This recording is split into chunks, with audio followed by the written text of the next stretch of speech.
Ngayon, sasagutin ko mga parata ng mga bashers dyan na inaga ko doon si Cherry White kay Pacboy. Maraming nagko-comment, nag-message sa personal account ko, nag-message sa page ko na inaga ko si Pacboy kapal doon ang mukha ko kasi mga agaw. Ngayon, sasagutin ko yung paratang nyo. So ngayon, magkwentuhan muna tayo ha. Pakinggan nyo to. So bago kami nagkarelasyon ni Cherry White, bago kami nagka-jowa, nasa Manila pa si Cherry White, nag-uusap na kami, nag-video call. Ang gagawin lang sana namin is collaboration.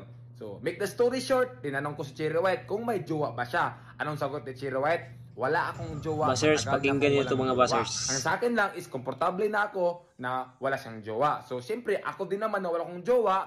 Okay, ganito, make the story short. So, habang tumatagal yung pag-uusap namin, pakikilala sa isa't isa, habang lagi kami nag-video call, nagkaroon kami ng feelings, nagka-develop kami, hanggang umabot sa punto na pumunta siya ng Cebu, nagkaroon na ng something sa aming dalawa.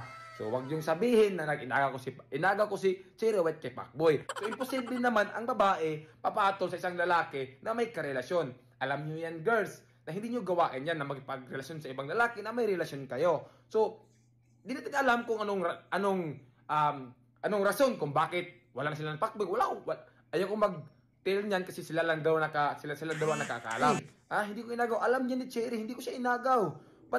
At ito pa, hindi ako yung klaseng lalaki na basta-basta lang diyan. Kasi hindi ako pogi. May prinsipyo din ako. Ako yung lalaki na pag nilawayan na ng iba, ayaw ko na yung lawayan. Ganun ako, hindi ako yung lalaki na makipaghati sa isang babae lang. So hindi ko tinanong sila about sa kanila ni Pacboy.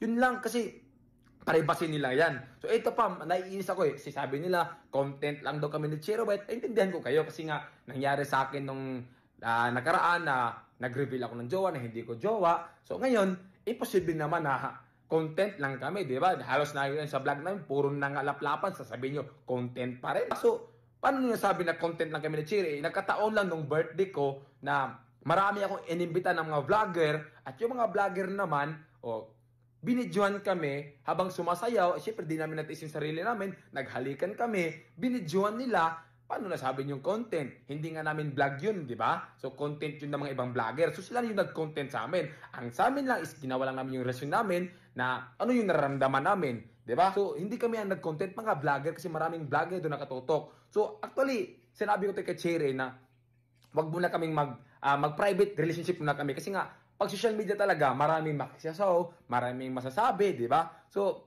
wala hindi namin natiis yung sarili namin na gawin yun sa birthday ko. So, maraming mga vlogger nag-video, kaya ganun yung nangyari. Nagkataon lang talaga na yung nag-reveal is yung mga vlogger doon. Maraming nag-video na naghalikan kami, di ba? So, ano pa yan?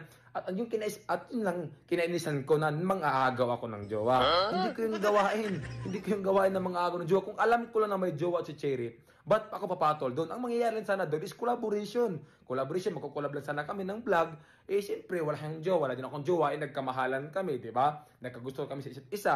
So, hindi ko kasalanan yun. Yung inamin sa akin, wala siyang jowa, di ba? So, hindi ko kasalanan yun. Kasalanan ni Cherry yun. Pero, wala naman talaga. Totoo naman talaga na wala siyang jowa. So, yun lang. Huwag niyong sabihin sa akin na manghahagaw ako. Kasi hindi ko yung gawain. Hindi ako yung tao na nakikipaghati sa isang babae.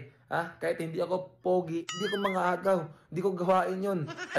Ayokong sasakit ulo sa kakaisip. Huwag yung sabihin sa akin nangaagaw akong jowa. So yun lang, naiinis lang talaga sa mga bashers. Pasensya niyo, di ako nagalit. Nagpalabas lang ako ng aking nararamdaman sa mga sinasabi sa ibang tao dyan. Kasi ito lang ako, nagpakatotoo lang ako sa kay Cherry. So, yun lang, pasensya na kayo kung ano yung kung parang galit ako. Naiinis lang talaga ako sa mga nagko-comment at nagbabas dyan. So yun lang, pasensya na talaga.